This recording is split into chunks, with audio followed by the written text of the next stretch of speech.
जो शिवरात्रि के दिन मेरे मंदिर में दिया लगाएगा या बेलपत्री के पेड़ के नीचे जो दीप प्रज्वलित करेगा, उसके घर में लक्ष्मी सदा के लिए विराजमान रहेगी।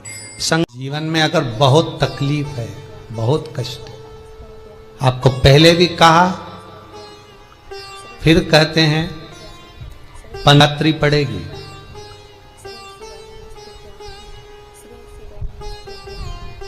जो माघ महीने में शिवरात्रि पड़ती है उससे भी प्रबल शिवरात्रि।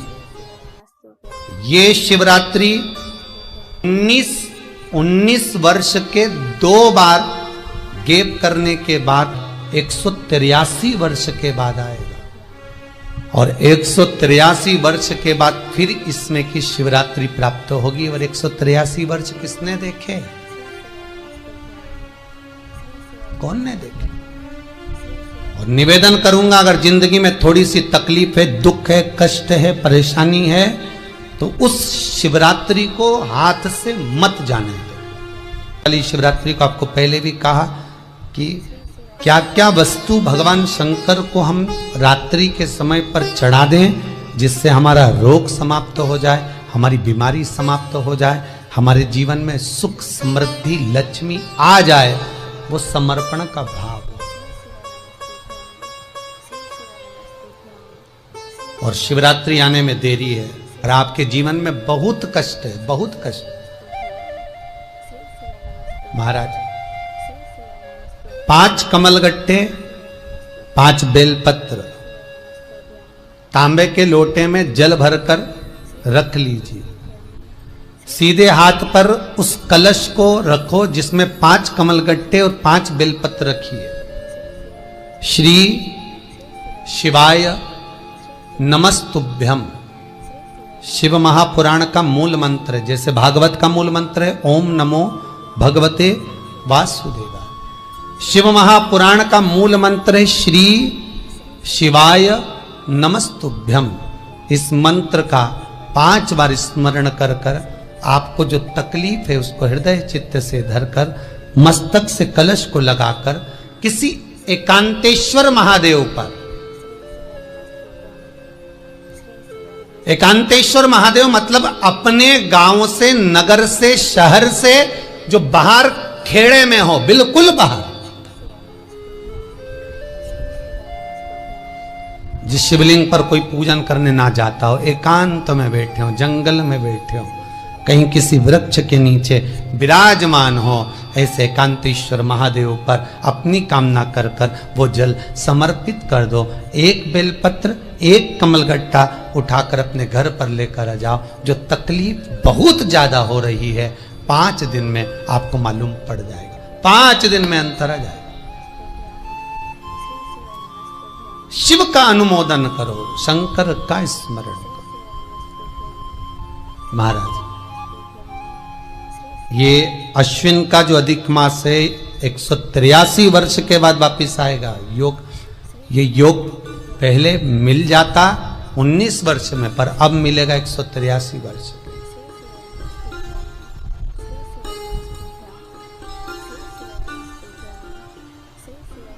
एक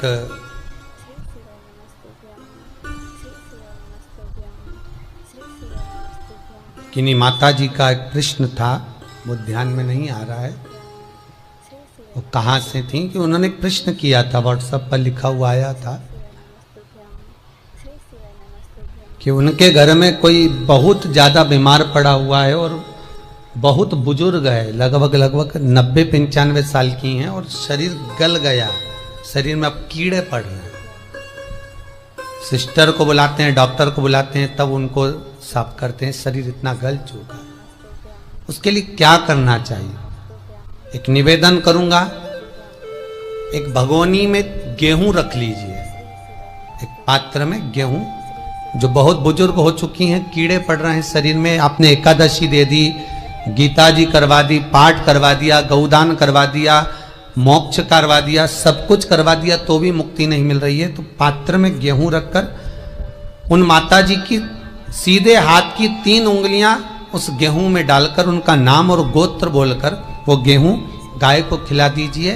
पात्र किसी गरीबड़े को, भिक्षुक को दे दीजिए महाराज, 3 या 4 दिन में मोक्ष प्राप्त हो जाता है। इतनी अगर भोग रही हैं तो कर सकती, इतना कष्ट अगर भोग रही हैं कि शरीर गल चुका है, कीड़े पड़ रहे हैं शरीर के अंदर और सारी खाल टपक टपक कर गिर रही है, तो उनकी मुक्ति हो, उनका मोक्ष हो। आज माता जी कह रही थी कि हमने गीता जी सुना दी, पाठ कर दिया, सब कुछ कर दिया, गौदान करा दिया, सब करा दिया, पर मुक्ति नहीं। शिव का हो, शंकर को, मेरे बाबा विश्वनाथ का स्मरण करो, मिलेगा। फिर निवेदन करूंगा, ब्रह्मा ब्रह्मलोक में रहते हैं, भगवान विष्णु बैकुंठ में रहते हैं। मृत्यु लोक का अगर कोई देव है तो वो महादेव है। पृथ्वी का अगर कोई देवता है तो वो देव अधिदेव महादेव है।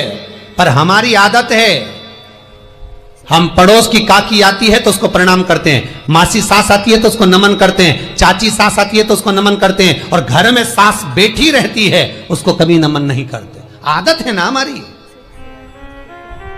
दूसरों को तो हम प्रणाम कर लेंगे पर घर की सास को नमन नहीं कर पाते। उसी तरह हम भगवान विष्णु का स्मरण कर रहे हैं, ब्रह्मा का स्मरण कर रहे हैं, सारे 33 कोटि देवताओं का स्मरण कर रहे हैं, पर भूलोक का इस देव अधिदेव महादेव का हम कितना स्मरण कर रहे हैं।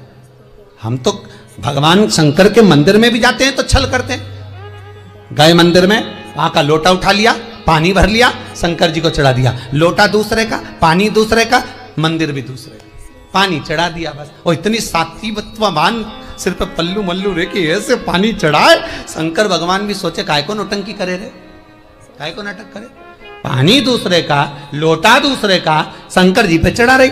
अगर शंकर को जल चढ़ाना है तो घर से लेकर जा, लोटा भी घर से लेकर जा, और अगर मंदिर का पानी लिया है, मंदिर का लोटा लिया है तो 1 रुपए लोटे का किराया, और 1 रुपए जो लाइट जली, पानी भरा जिस पुजारी ने, उसका 2 रुपया दान पेटी में डाल, तब जाकर तू शंकर को पानी चढ़ाएगी, तब शंकर उस जल को स्वीकार करता है। किसी की लगी लगाई थाली मिल जाए पूजन की और तुम सिर पे पल्लू लेके कुंकू चावल रोली बोली सब चढ़ा दो, और बेचारी वो बाद में आए तो देखे तो यहाँ सब साफ, तो क्या भगवान स्वीकार करेगा? भगवान ऐसा स्वीकार नहीं करे। फिर निवेदन है, बरसाती मेंढक मत बनो रे, अच्छे से सेवा करो, थोड़ी करो पर अच्छी करो, घर से पानी लेकर जाओ।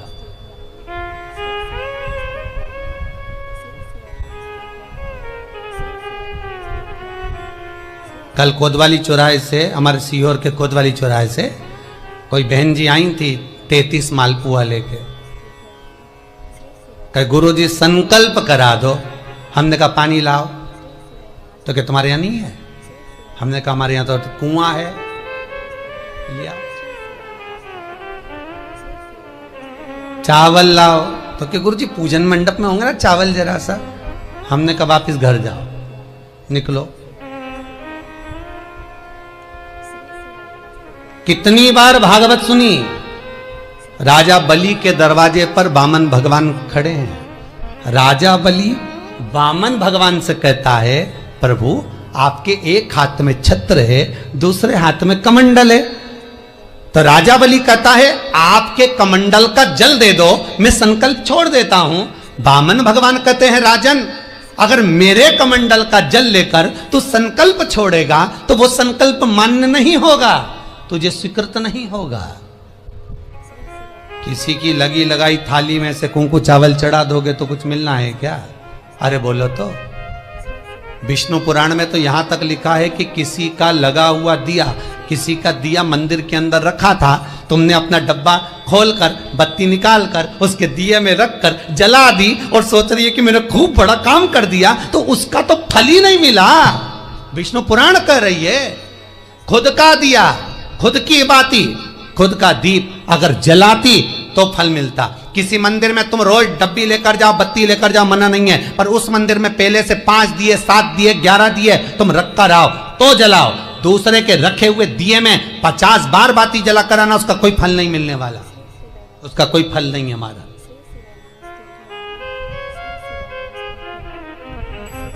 खुद का जल लेकर जाओगे, खुद का लोटा लेकर जाओगे तो फल। यहाँ तो स्वयं भागवत कह रही है, राजा बलि के सामने वामन भगवान कहते हैं, राजन तेरे कमंडल को लेकर आ, उससे संकल्प छोड़, अगर मेरे जल का संकल्प छोड़ेगा तो उसका कोई फल नहीं मिलने वाला। राजा बलि अंदर गया, जाकर भी उसने कर्म बेकार कर दिया। राजा बलि ने क्या, कमंडल लाना था खुद का, उठा लाया शुक्राचार्य जी का। शुक्राचार्य जी का कमंडल उठाकर लाया, इसलिए शुक्राचार्य जी कमंडल के अंदर जाकर बैठ गए, एक आंख लगाकर देखते रहे। जल बाहर नहीं निकलने दिया शुक्राचार्य जी ने कि मेरे कमंडल का जल कैसे निकल जाए भला। फिर भी राजा नहीं माना, तब एक कुसा खींचकर उसकी टोटी में दी तो शुक्राचार्य जी की आंख फूट गई। शुक्राचार्य जी ने कहा, राजा बलि तू जान नहीं पाया, मेरे कमंडल का जल लेकर गया और मेरी आंख फूटी है, मैं तुझे श्राप देता हूं कि तू सत्ता से विहीन हो जाएगा। राजा बलि की पूरी सत्ता चली गई,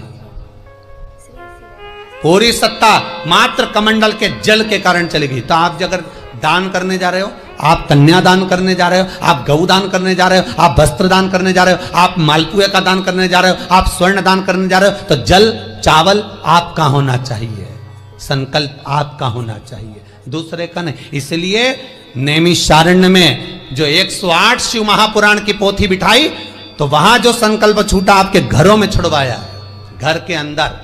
और 15 अक्टूबर को जो शिवरात्रि का उत्सव रात्रि को 9:20 से 10:20 पर इसी टीवी चैनल पर जो हम कराएंगे, उसका संकल्प आप अपने घर में बैठकर छोड़ना, यहां नहीं, अपने घर में। और अगर कोई यहां आता भी है तो साथ में पानी की बोतल लाओ, चावल लाओ, पूजा की थाली लाओ, फिर बैठो। अपना संकल्प अपना होना चाहिए, उसका फल हजारों गुना प्राप्त होता है।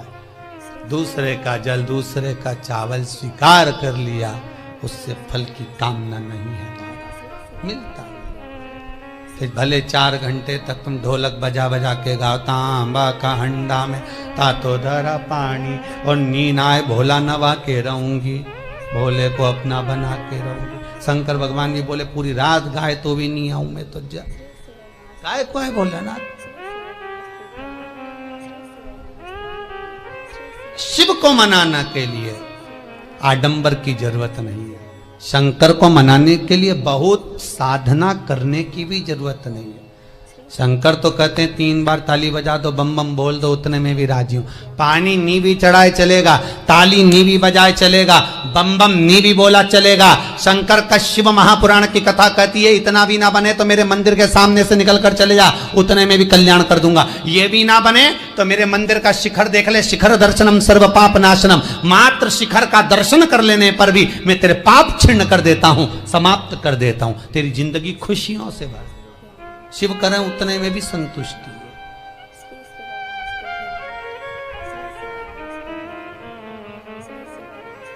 उतने में भी संतुष्टि।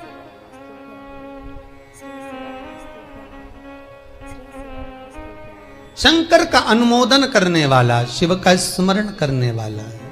तो अगर मालूम पड़े प्रारब्ध के कारण, कोई कर्म के कारण हमें मिल भी रहा है, तो वो समाप्त होगा, वो मिटेगा। और बाबा से कहते रहना ना, भोला सब दुख काटो मारा, बाबा बस कृपा कर कर मेरे दुखों को काटिए। बाबा बोले शिव उस बुजुर्ग से कहते हैं, तुम्हें कर्म का भोग भोगना पड़ेगा। बाबा ये कर्म का भोग मनुष्य क्यों भोगता है? शंकर कहते हैं, पूर्व में जो कर कराए हो उसके अनुसार फल मिलता है।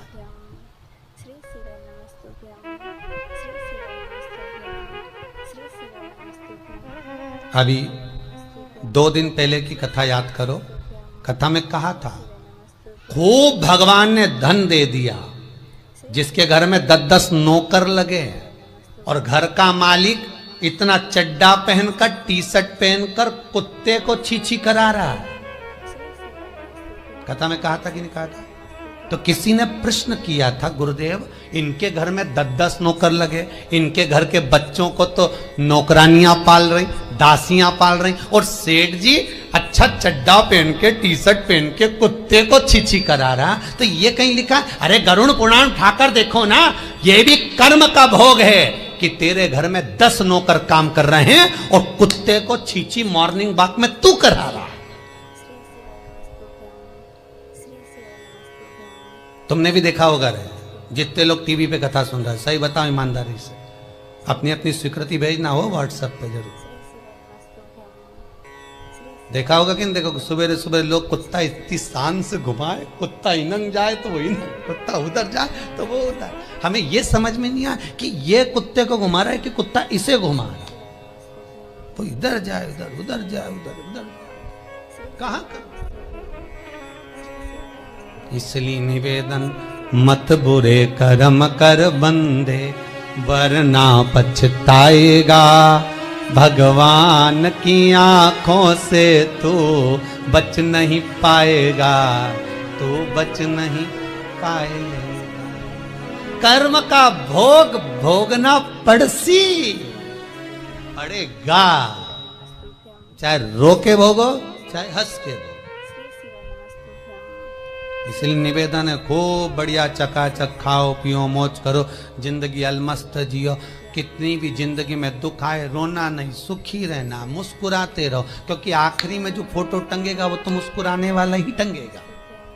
तुम भले जिंदगी रो के निकालो, फोटो में तो तुम स्माइल देते ही मिलोगे, माला टंगी रहेगी मुस्कुराते। जित्तों के घर भी जाके देखोगे तो मुस्कुराता हुआ फोटो मिलना है, रोता हुआ किसी का नहीं मिलेगा, भले जिंदगी कितनी भी रो के निकालो। चित्त वृत्ति को लगाओ भजन में, कीर्तन में, स्मरण में। जितना समय गया जाने दो, जो बचा उसको शंकर में लगा दो, शिव में लगा दो। महाराज, कर्म का भोग भोगना है, गति प्रारब्ध की। दूसरी जो प्रारब्ध की गति है उसको कहा तीव्र प्रारब्ध। इसके भोग को अगर तुम भोग रहे हो, दुख आया है तो संत सतगुरु की शरण में जाकर कहो, दुख मिटेगा। तीसरा है तीव्रतम प्रारब्ध। इस प्रारब्ध में अगर बहुत ज्यादा दुख आ गया तो कुछ ना करिए, एक काम करो, एकांत में बैठकर शिव का स्मरण करिए, शंकर का भजन।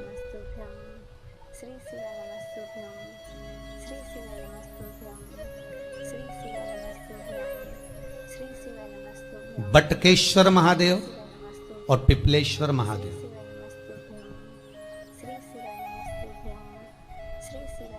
पिपलेश्वर महादेव जिस जगह पर दधीची ऋषि की धर्म पत्नी सुवार्च के सम्मुख में दधीची ऋषि के प्राण देवता ले लेते हैं, अस्थियों का कंकाल हो जाते हैं दधीची बाबा।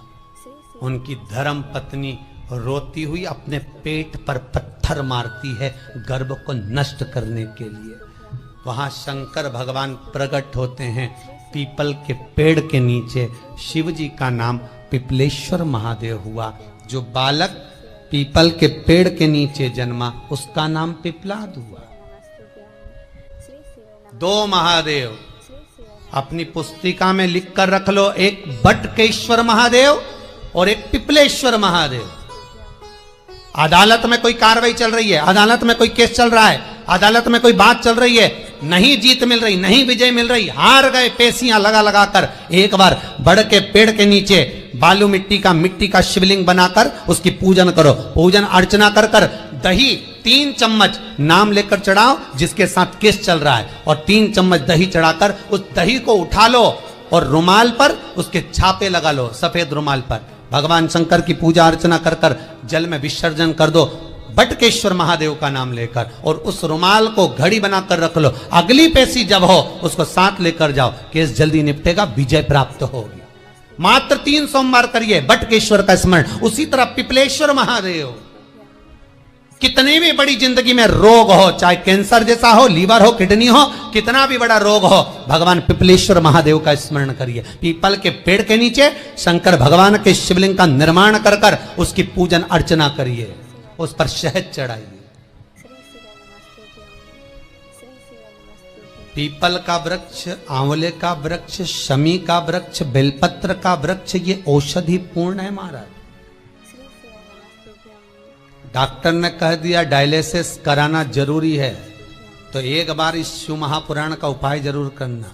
डायलिसिस कराने से पहले 5 छोटे छोटे पीपल के पत्ते लेना, शंकर जी का शिवलिंग का निर्माण पीपल के पेड़ के नीचे करना, मट्टी का पार्थिव शिवलिंग निर्माण कर कर उसकी पूजन कर कर बेलपत्री 5 चढ़ाकर 5 पीपल के पत्ते 5 शमी के पत्ते शंकर पर चढ़ा देना, आरती पूजन करना। शमी का पत्ता बेलपत्र छोड़कर 5 पीपल के पत्ते उठा लेना। जिस व्यक्ति को डायलिसिस का बोला है उस व्यक्ति को 5 पत्ते पीस कर छान कर पिला देना। 3 दिन बाद फिर जाकर डॉक्टर को चेक करवाना, डॉक्टर डायलिसिस का मना कर देगा, लीवर किडनी अपना काम करना प्रारंभ कर देगा। पिपलेश्वर महादेव की पूजन, पीपल के पत्ते की औषधि जीवन का सुख दे जाती है। कोई पिपलेश्वर महादेव सहज नहीं है महाराज। कितना विचित्र वर्णन है, प्रैक्टिकल जरूर करना। सीओर वाला महाराज कहीं झूठ तो नहीं बोल रहा, और व्हाट्सएप पे लिखकर भी भेजना करा कि नहीं करा, क्योंकि शिव महापुराण की लेखनी है। वेद व्यास जी महाराज वर्णन करे, गलत नहीं कर सकते। किसी को बहुत खून निकल रहा है, बहुत एक्सीडेंट हो गया, खून पर खून निकल रहा है, उसको अगर होश है और वो होश में है तो 5 पीपल के पत्ते किसी भी वृक्ष के तोड़कर पिपलेश्वर महादेव का नाम लगकर उसको खिला दो, चबा चबा कर, उसी समय खून निकलना बंद हो जाएगा, रक्त बंद। पिपलेश्वर महादेव का मात्र स्मरण ही सुख दे जाता है, आनंद की अनुभूति करा देता है। मात्र पिपलेश्वर महादेव। बहुत बड़ा ऑपरेशन कराने जा रहे हो तो उसके 15 दिन पहले पिपलेश्वर महादेव का पूजन कर कर, अर्चना कर कर, भगवान शिव का स्मरण कर कर, पीपल के पत्ते की माला बनाकर हनुमान जी को चढ़ाकर फिर ऑपरेशन के लिए जाओ, जिससे दूसरी बार ऑपरेशन की जरूरत ना पड़े। शरीर का जिसका ऑपरेशन है वो अच्छा हो जाए। श्रेष्ठ पिपलेश्वर महादेव, भगवान शिव औघड़ दानी।